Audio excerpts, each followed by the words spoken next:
हिमाचल की बगावत से गुजरात में घबराई बीजेपी।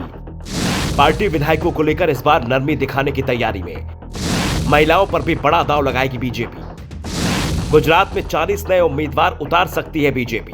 गुजरात विधानसभा चुनाव का ऐलान हो गया है। इस बार बीजेपी के लिए चुनाव आसान माना जा रहा है, लेकिन पार्टी की चिंता बगावत के संकेतों ने बढ़ा दी है। हिमाचल प्रदेश में जिस तरह से बगावत हुई, वैसी बगावत गुजरात में भी हो सकती है।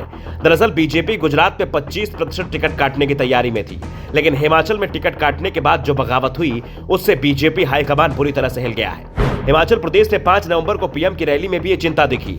दावा किया जा रहा है कि बागी नेताओं से अब पीएम मोदी ने संपर्क साधा है, उन्हें मैदान से हटने के लिए कहा है। रैली में आए लोगों से भी कहा है कि वो ये ना देखें वो कौन उम्मीदवार है, सिर्फ पार्टी का निशान देखें। साफ है, हिमाचल की बगावत से पार्टी हिल गई है। दूसरी ओर गुजरात चुनाव के लिए उम्मीदवारों का चयन भी परेशानी बन गया है। दरअसल गुजरात में बीजेपी हर बार 25 से 30% उम्मीदवारों के टिकट बदल देती है।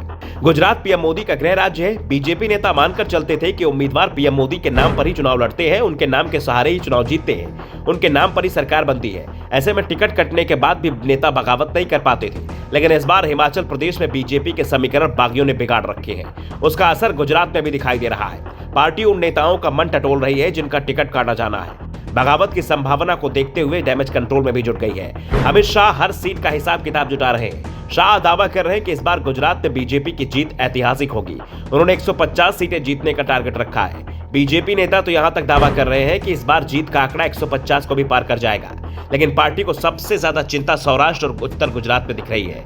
2017 के विधानसभा चुनाव में इस क्षेत्र में कांग्रेस ने जबरदस्त प्रदर्शन किया था। 2017 में कांग्रेस ने गुजरात के अधिकांश हिस्सों में बीजेपी की तुलना में अच्छा प्रदर्शन किया था, लेकिन गुजरात के 3 बड़े जिले अहमदाबाद, सूरत और वडोदरा में बीजेपी ने जबरदस्त प्रदर्शन किया था, जिस कारण से वो सरकार बना ले गई थी। इन 3 जिलों की 46 सीटों में से कांग्रेस को सिर्फ 8 सीटें ही मिली थी, जबकि बीजेपी 38 सीटें जीत ली गई थी। इसलिए बीजेपी के लिए चुनौती बरकरार है। पुराने चेहरों पर हार का खतरा है, तो नए चेहरे उतारने पर हार का डर सता रहा है। लेकिन बीजेपी गुजरात में रिस्क लेने की तैयारी भी कर चुकी है। दावा किया जा रहा है कि चुनाव में 20 से 25% उम्मीदवार बदलने पर सहमति हो गई है, और जहां 2017 में बीजेपी का प्रदर्शन खराब रहा था, वहां पर सबसे ज्यादा बदलाव दिखाई देगा। दूसरी ओर जो 4 से 5 बार चुनाव जीत रहे हैं, उन्हें छेड़ा नहीं जाएगा, उन्हें फिर से टिकट दी जाएगी।